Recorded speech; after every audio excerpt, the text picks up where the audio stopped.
열왕기상 3장 4절에서 13절 말씀. 이에 왕이 제사하러 기브온으로 가니 거기는 산당이 큼이라. 솔로몬이 그 제단에 일천 번제를 드렸더니 기브온에서 밤에 여호와께서 솔로몬의 꿈에 나타나시니라. 하나님이 이르시되 내가 네게 무엇을 줄꼬 너는 구하라.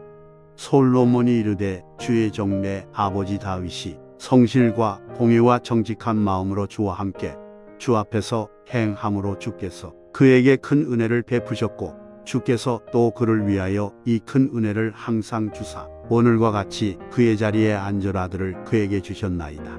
나의 하나님 여호와여, 주께서 종으로 종의 아버지 다윗을 대신하여 왕이 되게 하셨사오나 종은 작은 아이라 출입할 줄을 알지 못하고 왕께서 택하신 백성 가운데 있나이다. 그들은 큰 백성이라 수요가 많아서 셀 수도 없고 기록할 수도 없사오니 누가 주의 이 많은 백성을 재판할 수 있사오리이까. 듣는 마음을 종에게 주사 주의 백성을 재판하여 선악을 분별하게 하옵소서. 솔로몬이 이것을 구하매 그 말씀이 주의 마음에 든지라. 이에 하나님이 그에게 이르시되 내가 이것을 구하도다. 자기를 위하여 장소하기를 구하지 아니하며 부도 구하지 아니하며 자기 원수의 생명을 멸하기도 구하지 아니하고 오직 송사를 듣고 분별하는 지혜를 구하였으니 내가 내 말대로 하여 내게 지혜롭고 총명한 마음을 주노니 내 앞에도 너와 같은 자가 없었거니와 내 뒤에도 너와 같은 자가 일어남이 없으리라. 내가 또 내가 구하지 아니한 부귀와 영광도 내게 주노니 내 평생에 왕들 중에 너와 같은 자가 없을 것이라. 아멘. 열왕기상 3장 4절에서 13절 말씀을 함께 읽었습니다. 여러분들이 익히 알고 계신 그런 말씀이기도 하지요. 오늘 이 본문 말씀 중심으로 예배를 통해 주시는 복이 있습니다 라고 하는 주제로 오늘 여러분과 함께 말씀을 나누도록 하겠습니다. 말씀을 나눌 때 아멘으로 화답하셔서 정말 예배를 통해 주시는 그 복의 주인공이 되어 오늘을 살아가는 진정한 그리스도인들이 되실 수 있기를 주의 이름으로 축원합니다. 요즘 시사 프로그램을 보면 자신이 지지하는 당을 대변하는 그런 사람들이 나와서 토론을 하는 경우를 흔히 봅니다. 보실 때 여러분들은 어떤 느낌이 드시나요? 참 말들은 많이 주고받는데 서로 벽에다가 이야기하는 것처럼 보여 시청자들에게 답답함을 줄 때가 참 많습니다. 그럴 수밖에 없는 이유가 토론자들이 한쪽에 치우쳐 있다 보니 상대방의 이야기를 들으려고 하지 않거나 들어도 공격하기 위해 듣지 이해하려고 듣지 않기 때문이지요. 오직 자신들의 주장만 펼칠 뿐입니다. 그러다 보니 그런 모습을 보는 국민들은 답답한 것이지요. 지혜롭지 못한 처사입니다. 오늘 본문은 솔로몬이 왕위에 오른 뒤 기브온 산당을 찾아가서 일천번제를 드리는 내용으로 시작하고 있습니다. 이때 하나님 꿈에 솔로몬에게 나타나 말씀하십니다. 5절이지요. 하나님이 이르시되 내가 네게 무엇을 줄꼬 너는 구하라. 이에 솔로몬이 구합니다. 9절이지요. 듣는 마음을 주세요. 듣는 마음을 주세요. 하나님 솔로몬 기도에 응답하십니다. 12절이지요. 우리 다 같이 한번 12절 말씀을 읽습니다.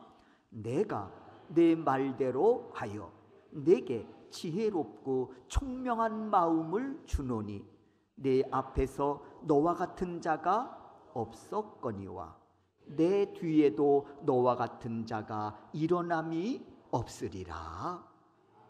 그리고 이어서 주시는 또 다른 복이 있습니다. 13절이지요. 이 말씀도 우리가 함께 읽습니다. 내가 구하지 아니한 부귀와 영광도 내게 주노니 내 평생의 왕들 중에 너와 같은 자가 없을 것이라. 여러분, 우리가 여기서 주목해야 할 그런 사실이 하나 있습니다. 솔로몬에게 임한 복이 일천번제, 즉 예배로부터 시작되고 있다고 하는 것입니다. 오늘은 그 복에 대해서 살펴보려고 합니다. 소원하기는 여러분 모두가 예배의 성공자가 돼서 솔로몬에게 주셨던 그 복이 여러분에게도 차고 넘치시기를 주의 이름으로 축원합니다. 첫째로 지혜롭고 총명한 마음을 주셨습니다. 12절이지요. 내가 내 말대로 하여 내게 지혜롭고 총명한 마음을 주노니 그랬습니다.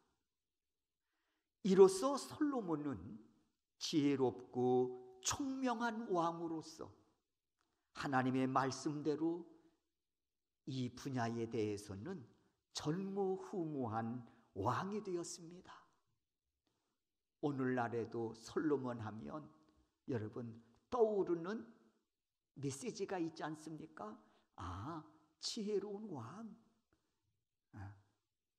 이렇게 여길 만큼 솔로몬은 전무후무한 그런 지혜로운 왕이 되었습니다. 그런데 여기서 우리가 짚고 넘어가야 할 것이 있습니다.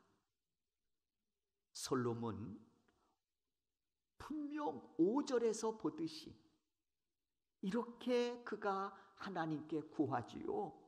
종에게 듣는 마음 주세요 라고 말입니다. 솔로몬이 분명 하나님께 구한 것은 듣는 마음을 달라는 것이었습니다. 그런데 하나님 말씀하시지요. 알았다.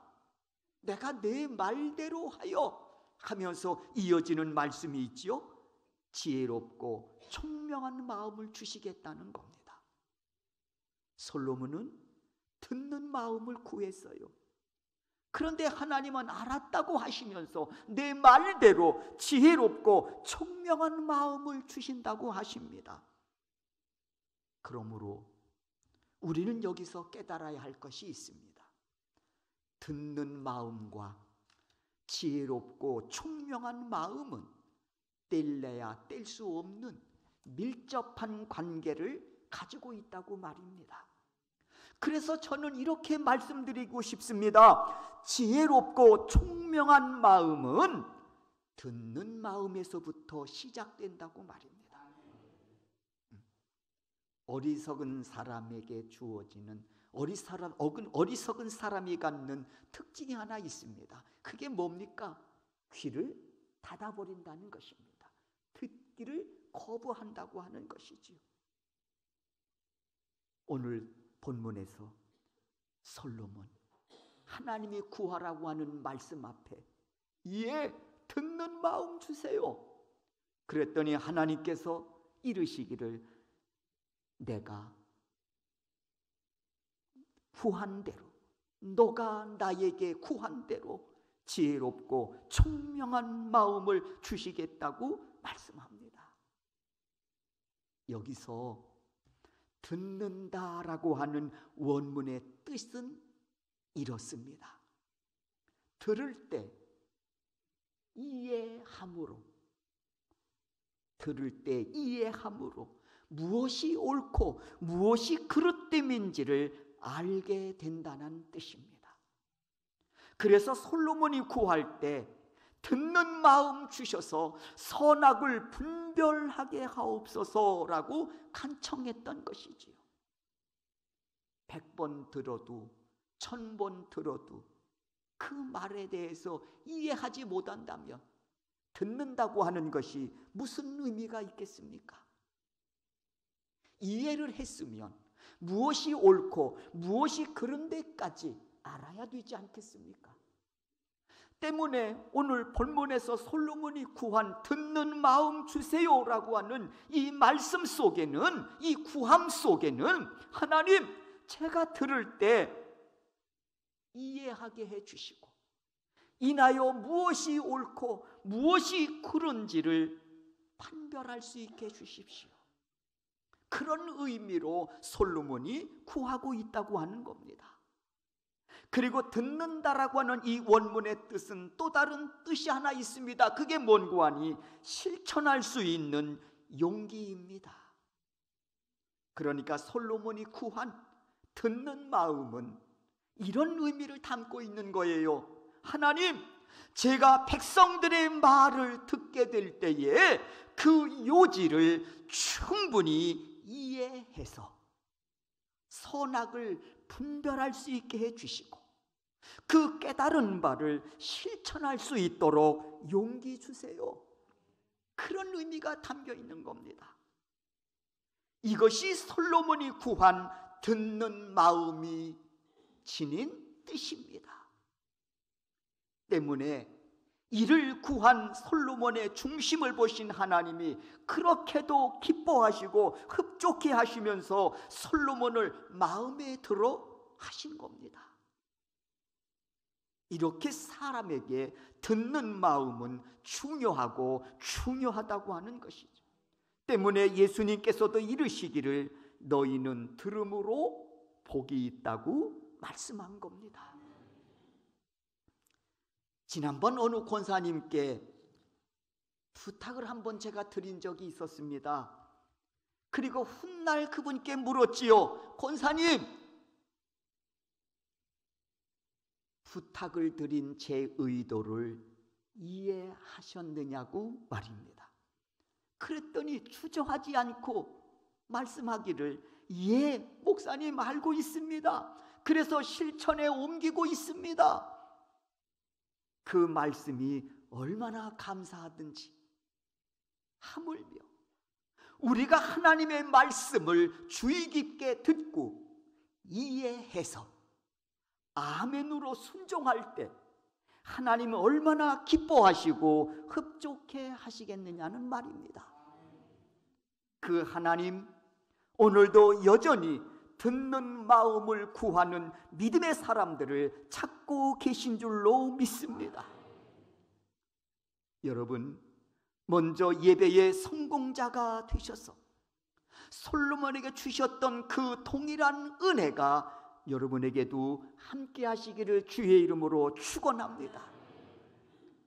그래서 어떤 문제에 봉착하든 진정으로 지혜롭고 총명한 마음으로 그 모든 상황을 이해하고 그 속에서 들려주시는 하나님의 세미한 음성에 아멘으로 화답하고 순종하는 그런 용기 있는 그리스도인으로 오늘을 살아가는 우리 소명교회 성도 여러분들이 되실 수 있기를 주의 이름으로 축원합니다.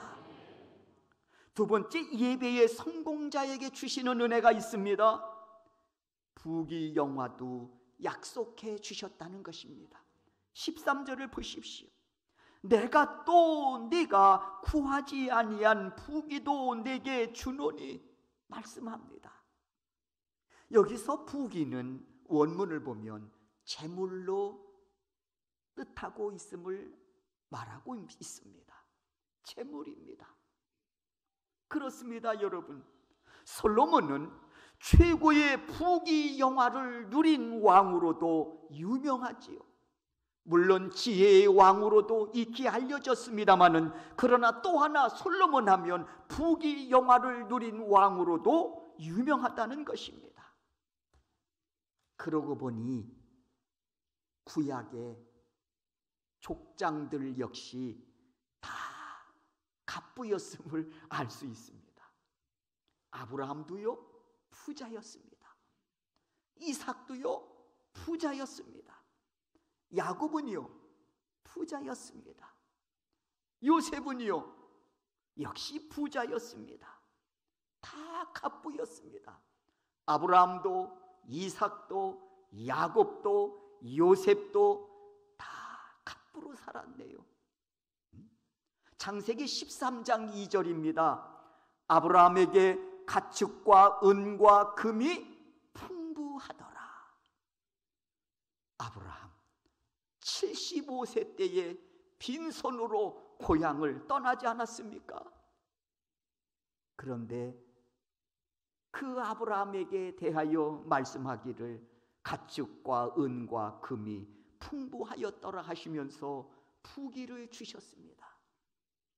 이삭도 마찬가지입니다. 창세기 26장 12절이지요. 이삭이 그 땅에서 농사하여 그 해에 100배나 얻었고 여호와께서 복을 주심으로 그 사람이 창대하고 왕성하여 마침내 거부가 되어 이삭이 살고 있던 땅에 흉년이 들었습니다. 그럼에도 불구하고 순종하여 그 땅에서 농사를 지었을 때 100배의 결실을 얻게 해주셨다고 했습니다. 그 이유에 대해서 말씀하죠. 여호와께서 복을 주셨으므로 그 사람이 창대하고 왕성하여 마침내 거부가 됐다고 말씀하고 있습니다. 이삭에게 주신 복은 여기에서 멈추지 않지요. 우물에 복도 주셨습니다. 흉년이 들었습니다. 척박하고 그 광야에서 하나님은 이삭에게 우물에 복을 주셨다는 거예요. 땅을 팔 때마다 시원한 생수가 퐁퐁퐁 솟아납니다. 이렇게 흉년을 만나 굶어 죽게 된 이삭에게 하나님 부귀의 축복을 주셨다는 거예요. 야곱은 어떻습니까? 야곱 역시 빈털터리로 고향을 떠나 하란에 살고 있던 외삼촌 댁을 찾을 때에 그는 조카이기 전에 거지의 몰골이었습니다. 그런데 창세기 30장 43절에서 이렇게 말씀하십니다.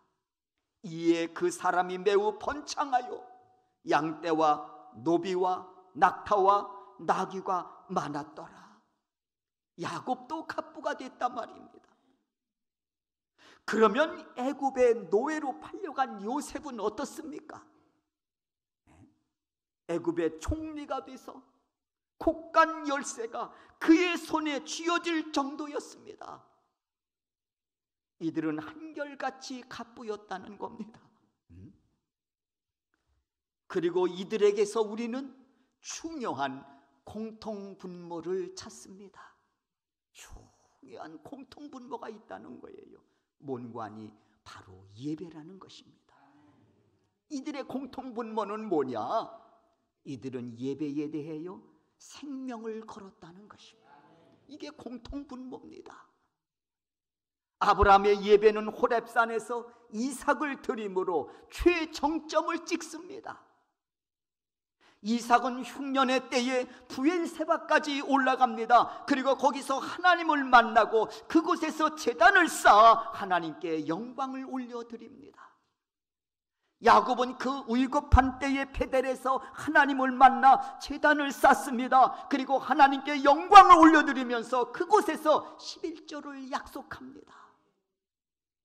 그리고 야폰 강가에서는 환도뼈가 위골디도록 기도를 올려드려 결국 복을 약속받습니다. 그러면 요셉은 어떻습니까? 요셉은 자신의 삶 자체가 예배였습니다. 요셉, 보디발의 아내의 유혹을 받지요. 함께 동침하자고. 이 집에 아무도 없으니 나와 동침하자고. 그를 침실로 끌어들입니다. 그때 요셉이 이런 말을 하지요. 저는 아닙니다. 제가 믿고 의지하는 하나님이 위에서 내려다보고 계신데 제가 어찌 그 앞에서 죄를 지을 수 있겠습니까? 목숨 걸고 그 침실에서 뛰쳐나갑니다. 뭡니까 여러분? 요셉은 자신의 삶 자체가 예배였다는 것입니다. 사랑하는 성도 여러분, 예배는 믿음의 사람들에게 있어서 액세서리가 아닙니다. 한번 끼워볼까?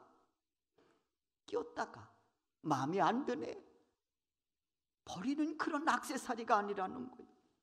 예배는 믿음의 사람들에게 있어서요, 생명과 같은 것입니다. 오늘도 하나님은 신령과 진정으로 예배하는 자들을 찾으십니다. 그리고 때를 따라 돕는 은혜로 풍성한 꼴로 채워주시기를 기뻐하시는 참 좋으신 하나님이심을 믿습니다. 소망합니다. 먼저 여러분 모두가 예배의 성공자가 돼서 영적으로 믿음의 갑부가 되시기를 주의 이름으로 축원합니다. 그리고 넓혀진 그 믿음의 지경 위에 하나님께서 하늘의 문을 여시고 은과 금과 가축이 풍부한 부귀의 그 복도 채움받는 복된 삶이 주시기를 주의 이름으로 축원합니다. 세 번째는 예배를 통한 복입니다. 왕들 중에 너와 같은 자가 없을 것이다. 13절이지요. 내 평생의 왕들 중에 너와 같은 자가 없을 것이라. 여러분, 이 말씀은 한마디로 뭔고 하니 내가 너를 높여 쓰시겠다는 것입니다. 내가 너를 높여 쓰겠다. 그렇습니다. 여러분, 가장 복된 인생은 하나님께로부터 부름을 받아 하나님의 영광을 위해 쓰임받는 인생임을 믿습니다. 남보다 더 좋은 음식 먹고 산다고 복된 인생이 아니고요, 남보다 조금 더 넓은 집에서 산다고 복된 인생이 아니고요, 남보다 더 고급 차를 타고 다닌다고 해서 복된 인생이 아닙니다. 여러분 아시잖아요. 가장 복된 인생은 하나님의 부르심을 받아 하나님의 영광을 위해 쓰임받는 인생입니다.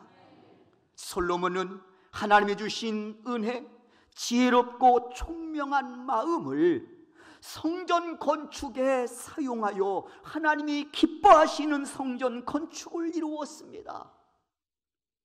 지혜롭고 총명한 마음을 자신의 영광을 위해서 쓰지 않았다는 거예요. 성전 건축에 사용해서 하나님이 기뻐하시는 건축을 이루었다는 것이지요. 그리고 구하지도 않았는데 보너스로 주신 재물은 성전 건축을 위해서 그가 사용했습니다. 이에 스바 여왕이 솔로몬의 지혜가 사실인지 그 여부를 확인하기 위해 직접 찾아왔습니다. 그리고 솔로몬과 대화를 나누어 보고, 그리고 그가 건축한 성전을 보고 감탄하여 말합니다. 당신의 지혜에 대하여 들은 것이 사실이로다.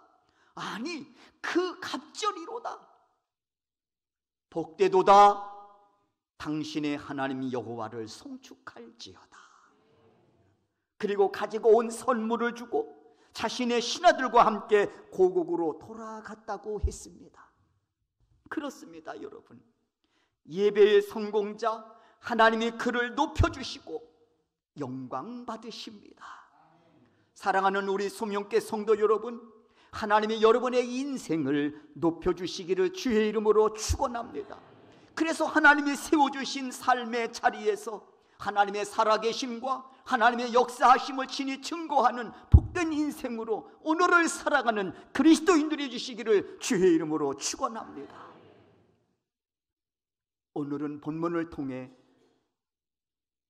그리고 솔로몬을 통해 예배의 성공자에게 주신 은혜를 함께 살펴보았습니다. 하나님, 예배의 성공자에게 지혜롭고 총명한 마음을 주셨습니다. 부귀 영화도 보너스로 주셨습니다. 그를 높여 그 인생을 복되게 하시어 영광 받으셨습니다. 주의 종이 소원합니다. 오늘 나와 예배하는 여러분에게도 그리고 각 초소에서 예배를 드리는 모든 성도에게 이 놀라운 은혜가 함께 하실 수 있기를 주의 이름으로 축원합니다. 그래서 하나님이 세워주신 삶의 자리에서 나를 통해 역사하신 그 하나님을 증거하는 증인으로 오늘을 살아가는 그런 귀한 우리 소명교회 성도 여러분들이 되실 수 있기를 주의 이름으로 축원합니다.